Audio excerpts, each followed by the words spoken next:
Dans ce dernier chapitre de Proba, on va étudier des couples de variables aléatoires. Alors tout simplement, au lieu d'étudier une variable aléatoire toute seule, on va en étudier deux en même temps, et on va appeler couple de variables aléatoires toute variable qui est composée en quelque sorte de deux composantes. Une composante qui est une première variable aléatoire grand X, une deuxième variable aléatoire grand Y.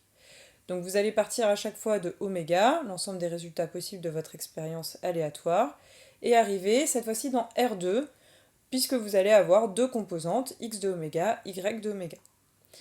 Alors dans tout le cours, en tout cas tout le début du cours, on va s'intéresser à deux exemples. Le premier, c'est je lance deux dés équilibrés de couleurs différentes, et je note grand X, le plus petit numéro obtenu, grand Y, le plus grand numéro obtenu, et je vais étudier le couple de variables x, y.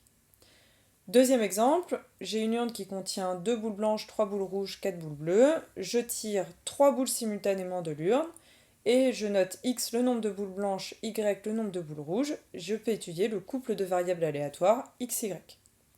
La première chose à faire, comme dans toute étude de variables aléatoires, c'est de trouver l'univers image. Donc là c'est très simple, l'univers image vous allez prendre toutes les valeurs prises par x, toutes les valeurs prises par y. L'univers image du couple, ce sera l'ensemble de tous les couples possibles en prenant la première composante dans x d'oméga et la deuxième composante dans y d'oméga. Donc si vous avez les univers images de x et y, c'est facile de trouver l'univers image du couple xy. Alors le mieux c'est de regarder sur les deux exemples. Donc dans le premier exemple, on lance 2 dés équilibrés, plus petit numéro, plus grand numéro.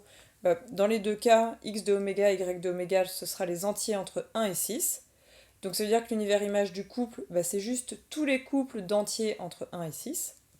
Et pour mon deuxième exemple, là si je fais mes tirages de 3 boules simultanées dans mon urne, pour la boule blanche, je peux avoir 0, 1 ou 2 boules blanches, mais pas plus parce qu'il n'y en a que 2 dans l'urne.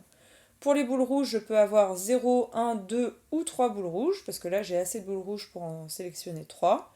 Et donc finalement, l'univers image du couple, ce sera les entiers entre 0 et 2 pour la première composante, croix les entiers entre 0 et 3 pour la deuxième composante.